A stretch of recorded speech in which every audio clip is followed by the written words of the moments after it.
kaibigan, at babalik na nga po tayo doon sa snake awareness and snake rescue sa barangay dito sa Alasyon na tumawag sa atin. Kita-kita po tayo doon. Mga kaibigan, mapagpalang araw po sa inyo at nakabalik na nga tayo dito sa area kung saan nanghuli tayo kaninang madaling araw. At daming tao, ako. Siyempre kasama natin sila Kagawan, sila Master Kobrakin.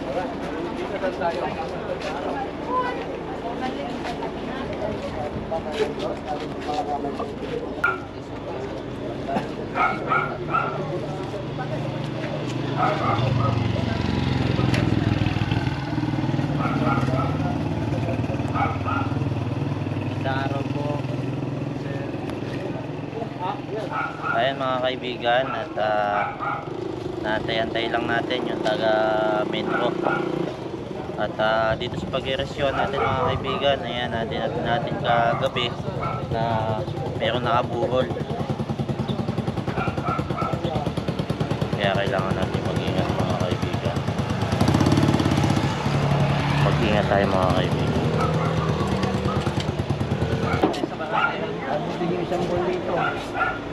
Ayun mga kaibigan, si Sir pala yung tumawag sa team natin. Yan, Bahitan Cobra po. Pangalan niyo po? Alex Pasawa. Yun, siya yung tumawag sa Dito kasi sa mga kabarangay natin dito, sa mapuputiktan din sila.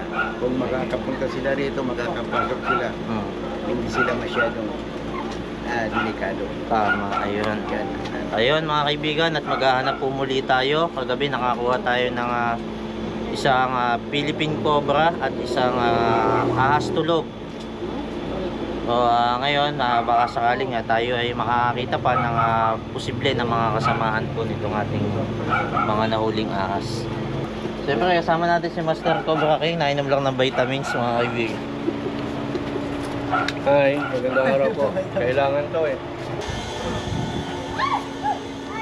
Ako, may sumisigaw na doon. Sigaw na agad mga kaibigan. Ayan mga kaibigan, nauna na po sa atin silang maghanap. Hindi ko alam kung hindi ba nila nabulabog yung ahas.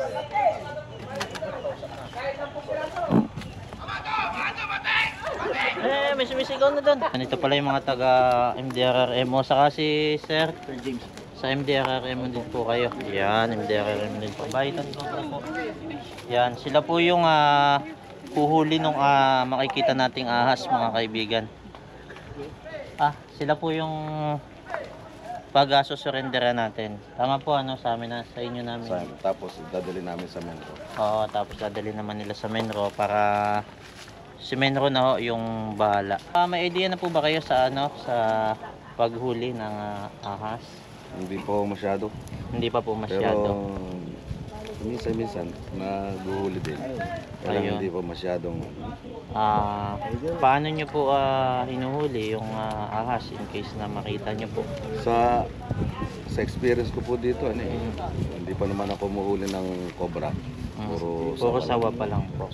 Hindi pa naman po kayo nakagat sa Hindi pa paghuli naman. ng sawa. Ayun. Buti naman hindi pa sila nakakagat. Ibig sabihin magaling pala to si Sir. Pumuli ng sawa kasi hindi pa nakakagat, di ba? Sige po, tayo ating hahanapin sa paligid pa sapagkat dalawang malaking sawa na po ang nahuli dito sa inyong area.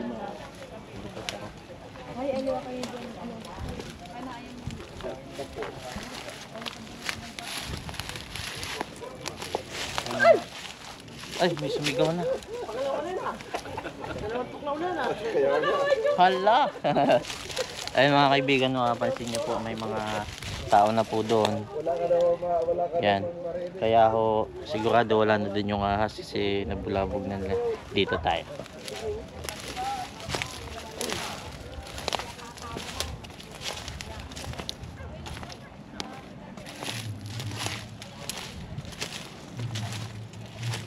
Wala po kayong bota? Ganda po magbota kayo.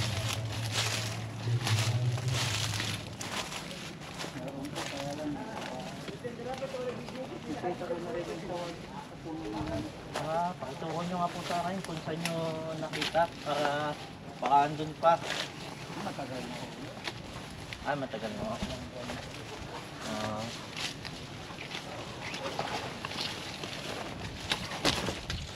Kasi may butas na malaki yung puno mo yun.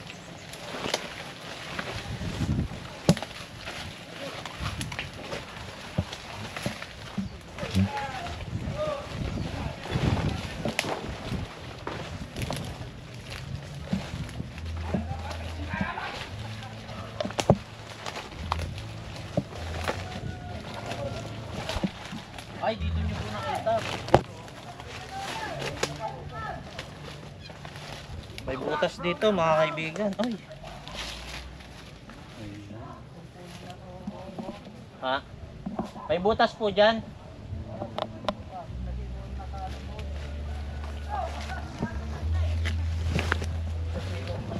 Saan po?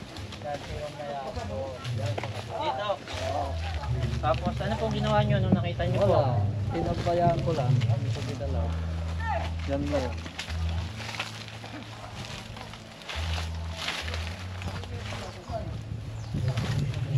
Ay, may video okay mga kaibigan. Hindi ko na sana pinagmasdan. Copyright tayo yan.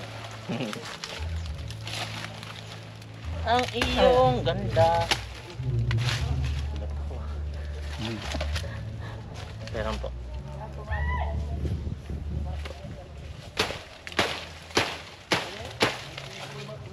Yan ko rin nakita noon yun. Nakita ko yun. Ha? Nakita ko rin dyan. Nung nakita po ninyo, binayaan nyo lang. Pinabayaan ko lang.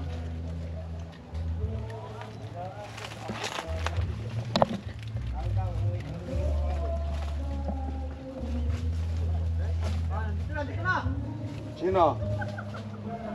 Sino?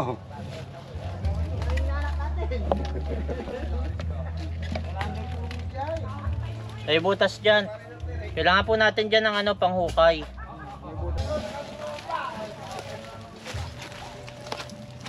Wow. Saka flashlight na din.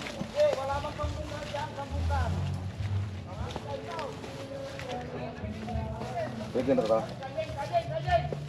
Sige. Pambutas ha, pambutas! Kukuha ako ng pambutas.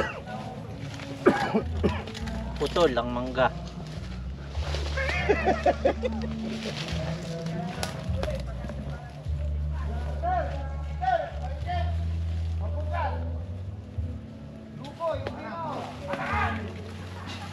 Panang yan.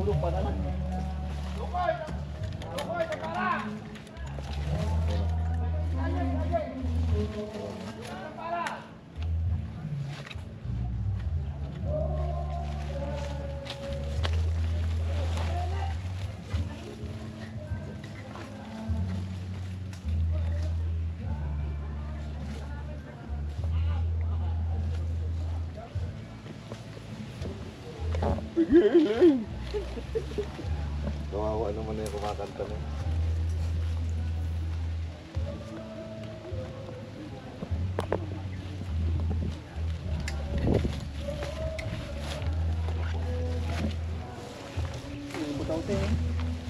Dito sa Tagay. Tagay?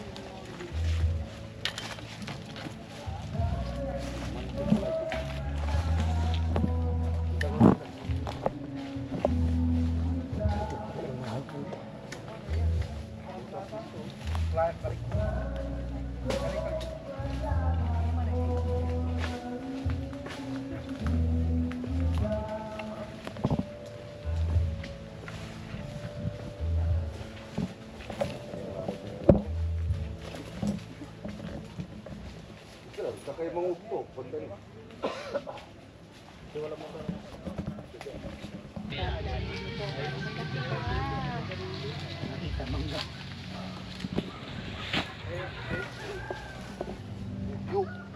Nasaan na po yung kasama nating MDRRMO? Ay, nagparang siya sa Ah. Kasi pag sawa ho, siya na po huli nito kasi malam naman po siyang humuli ng sawa mga kaibigan. Alalayan na lang po natin.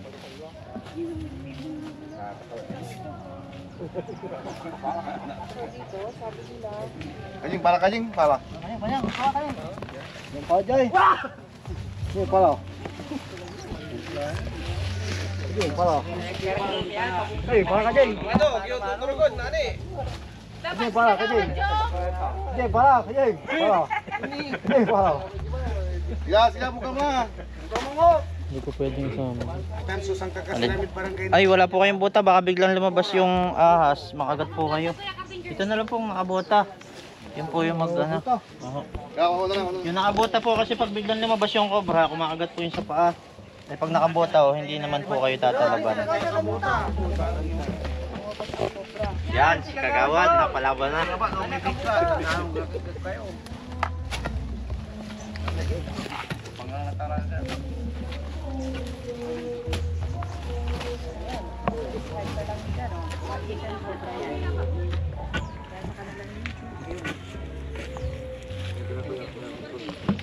Dito ako sa kabila. Ganyan ang kagwan, malayo sa katawan. Ano?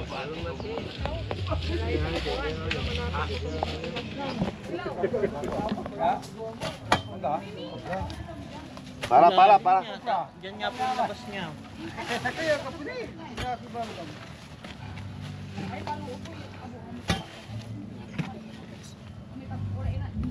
Ako pala ng ano, para wala ko pa ako punto.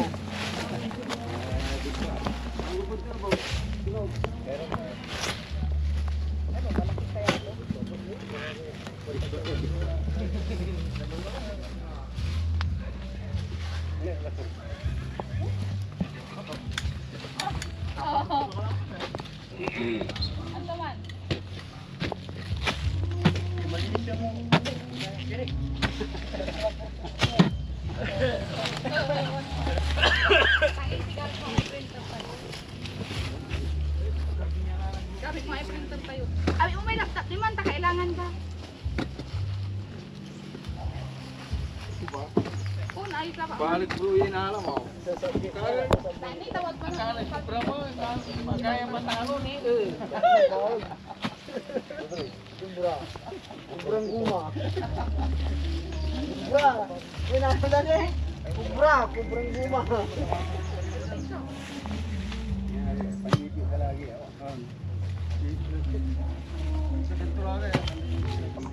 Sana yung MDR? Yan mo na wala.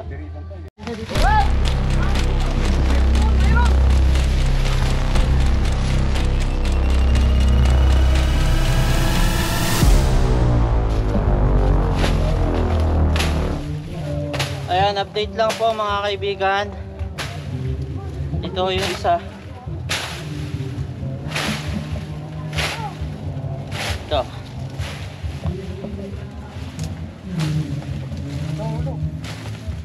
Yan yung ulo.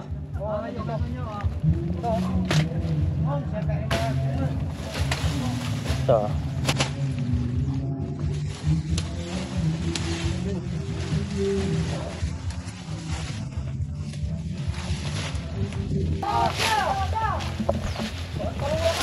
Yan. Yan.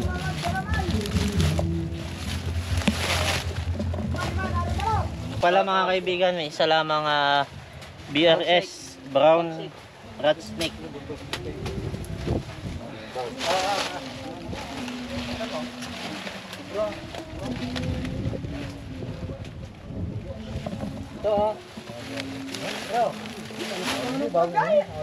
Sabit ba dyan? Hindi, ilayin mo.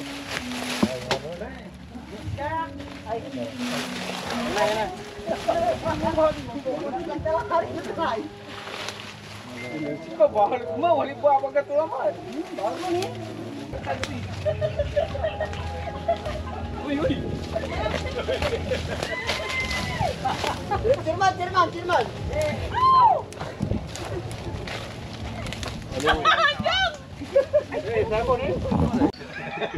Kailangan siguro. Gumagano na yung glands niya, baka nakukuhaw. Nauuhaw po siya. Eh, Wilkins. Ikaw, dayo ka dyan. Ano ko lang.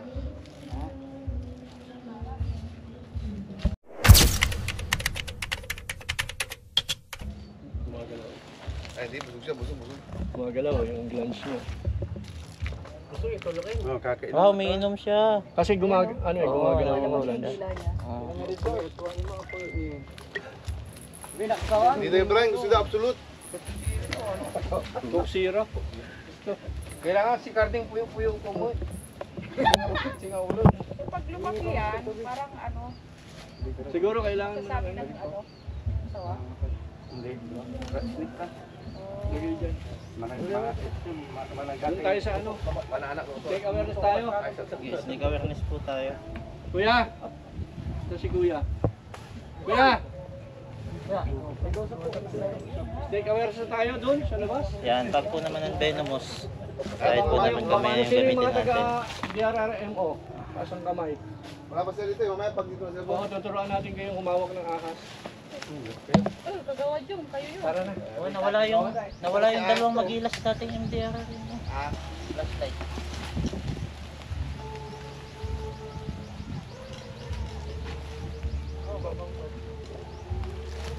Sana. Hey, Babaw daw po. Hindi na natin puputulin. Kasi babaw naman daw po pala. Tampasan lang.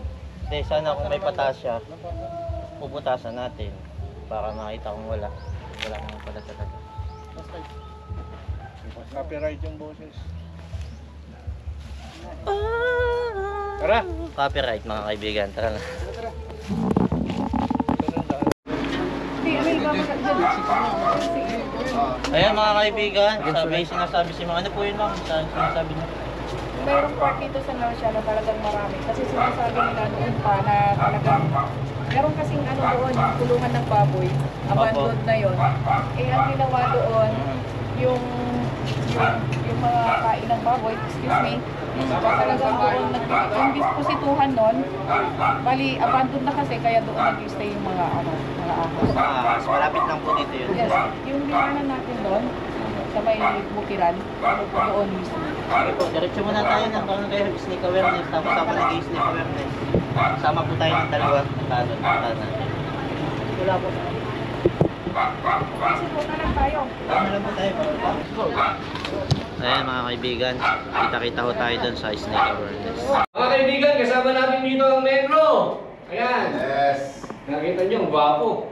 Artistahin. Kasama natin ang buong barangay. Ang dami nila. Narating tayo dito sa Kalasyaw uli dahil kay Sir. Sponsor. Tayo po kayo, Sir. Ayan.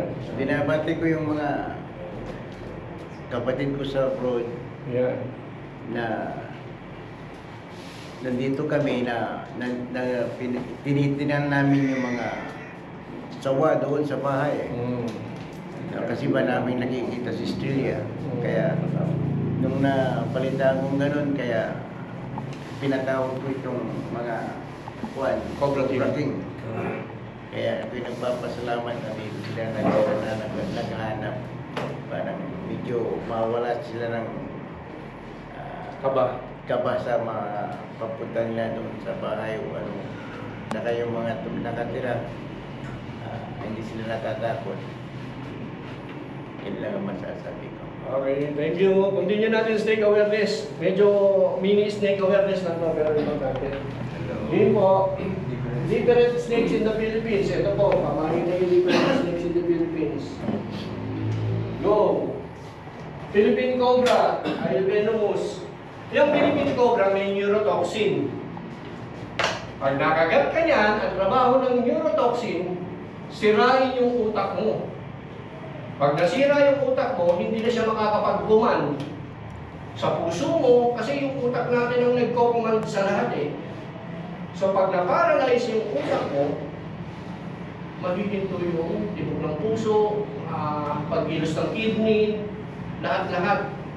So ang mangyayari dyan, hindi na magpapunction lahat, hihinto yung tibok ng puso, mamamatay. Ang sintomas ng mga neurotoxins, una, pagkahilo, kawalan ng malay, pagkabulol. Yan. Bulol na siya, nakagat pa siya. Sarang mo eh. So, huwag na natin antayin yung sintomas na dumating. Kasi once na dumating yung sintomas sa'yo, mahirapan ka lang umawal kasi kasunod doon, mawawalan ka ng malay. Buyoy. Okay. Eto, mga tingko na ano sa ibang wala yan dito sa Pangasinan. Although, tingko kaya Isa o dalawa, pagdating sa pangatlo, ligtas ka na. Tapos na. Ginagat siya. Kapatid yung dalawa. Oo.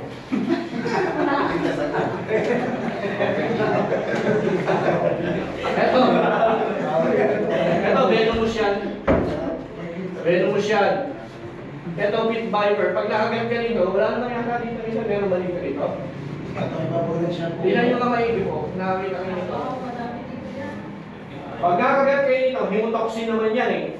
Sisirain yung muscles mo, bubulin. So pag nakagat kayo ng ganitong ahas, huwag yung tatalihan. Huwag. Ang gawin nyo, yung pinagatan, ilagay nyo doon na mark ng ballpen, tapos ilagay nyo doon yung oras ng pagkakakagat. Sa loob ng ilang oras, makikita mo yung kamay mo, magiging kasi laki na ng hita mo. Mamamagayan, mag-stress well. Uminom ka ng anti-histamine, anti-allergy. Parang sa ganon, may lumaban sa lason. Madedelute naman ang venom ng pit viper kung kukunti lang ang tumama sa'yo. Ano yung picture? Pero paano kung talagang alaga na nila? Tapos Meron tayong mga... nagawa naman niya yung bagay na napalaki niya yung ahas na which is normal na ginagawa ng ahas. Ano po mapapalaki mo lang, ay sa experience ko, mapapalaki mo lang yung snake kung yun newly hatch, bagong pisa, nahuli mo. Pero yung malaki na, nasanay na sa wild, bihira mo na yun, mamamatay, masisira lang ang nose mo. Hanggang sa mamatay. So, ang pag-aalaga ng mga hayop ilang, bawal. Kung gusto nyo talaga mag-alaga ng ahas, meron tayong mga nabibili sa pet shops na may mga papel shop. Okay. Next. Yung nakita ko na balat dyan sa buwid. Alaga yun. Siguradong may papel yun. Ito, paradise snake, ito yung mga lumilipad, kumakain ng toko. Hindi siya lumilipad, bali nag-glide siya. Branch to branch. Napapalaman niya kasi yung katawan niya. Ito naman yung cat's eye. Yung kung tawagin nila to sawang gapang yung Kung tawagin nila to sawang bitin. Bakit sawang bitin? Kasi may mga cat's eye na para siyang, ang pattern niya parang sawa. Yun yung Boyga Sino doon. Kala mo sawa siya kasi yung pattern. Lagi siya sa taas ng puno. Bird eater siya. Nandito mo sila pareho. Next. Ito yung whip snake. Nandito mo siya kapag magkalahi yan. Tignan nyo mabuti mga non-venomous yan. Ayan. Mountain rat snake. Palagay ko wala rin yan dito. Parang sa amin wala rin.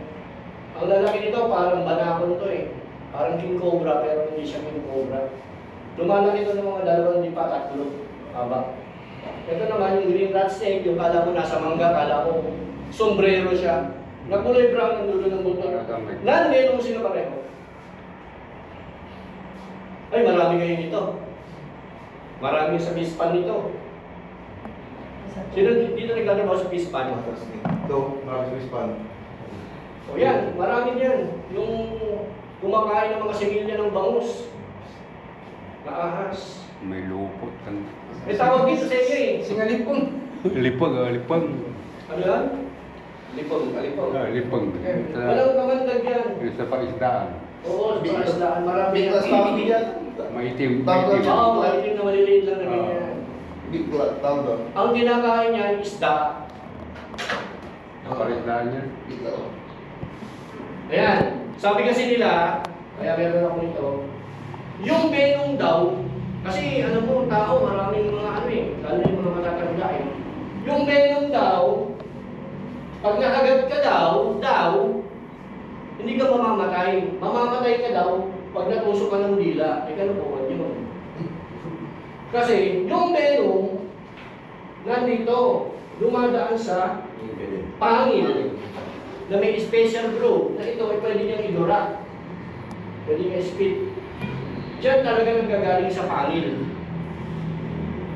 Hindi sa dila. Yung dila, ginagamit nila pang-sense ng pagkain, pang-sense ng mating, kung manchichik sila.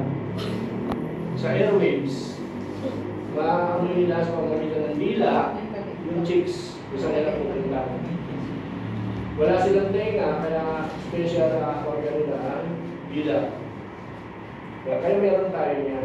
Ayan po mga kaibigan, at nakahuli nga po tayo ng cobra at saka brown rat snake. At itong hawak-hawak ni Sir na ahas tulog, ginising na ni Sir.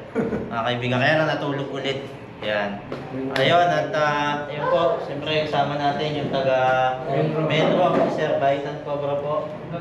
Yan, si Sir yung parang tanda ko, yung kasama natin sa Jessica Soho, sa may Barangay Wood. Ayun. At butis, Sir ay nakasama ulit natin. At saka yung MDRMO. Yan, at yung pong Cobra at saka yung Beres. Kayo na po yung sila na po yung bahala. At tayo ay malayo pa umuwihan. At yun mga kaibigan, meron pa rin tayong titingnan na posible na hinihinala nilang may ahas para kung mawala na yung kanilang pangamba, yun po yung titingnan bago tayo umalis. Yan. At si Master Cobra King, baka may mga gustong idagdag, sabihin. Mga kaibigan, shoutout po sa mga kasama kong Wayo ng DNR dyan sa Calabarzon.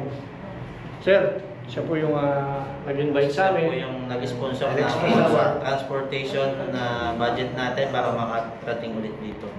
Yan. Siya ba may mga gustong mundo? Yan.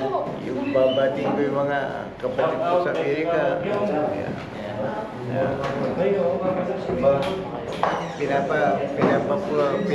Pinapahanap ko yung mga sawa doon sa bahay doon sa atin. Yun lang ang masasabi. Ayun, at syempre yung ating na-miss at masaya tayo na nakasama natin ngayon ang Sir, ayan, mga taga LGU. Ayan. Ayan. So, siyempre binabati namin yung aming buding mayor dito sa bayan ng Kalasyaw, Mayor Kevin Roy Macanlalay. At siyempre ang ating kapitan dito sa Barangay Nalsyan, siya rin po ang ating ABC President, si Sir Patrick Garaman, Sir. And sa lahat po ng mga subscribers. Thank you very Salamat much. po. At yung MDRMO na madami po ba kayong natutunan? O may mga natutunan po ba na idea?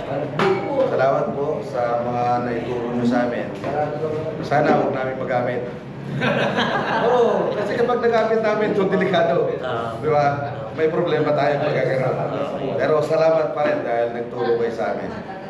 Ayan, at yung mga barangay police po, may mga gusto sabihin o ba't Shoutout sa lahat ng bayan. Mga boss. Ayan, siyempre si Kagawan dyan, may mga gustong batiin o sabihin.